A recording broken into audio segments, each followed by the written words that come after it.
itu kena bujuk. Yang ketiga adalah kunci keberhasilan Pasai bukan hanya pemimpinnya, sultannya yang hebat, tapi regenerasinya.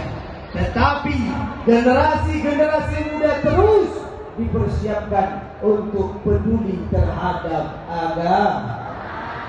Kun abujuk balon tumoebi lepakat orang acara pegah jelat dia jubut hari ibadah.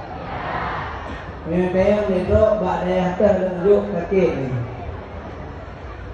Badai teh lenjuk di Aceh Utara lenjuk dumno daya daya badai teh. Negeri Nanggro, Bumo, Tano yang paling banyak daya dan ulama adalah Aceh Utara. Ada tepuk tangan. Kadang ada jambut, maka ada tepuk tangan. Munyo hana para ulama, hana terjadi kajian-kajian, hana terjadi tablik-tablik, hana terjadi pencerahan-pencerahan di tengah tempat.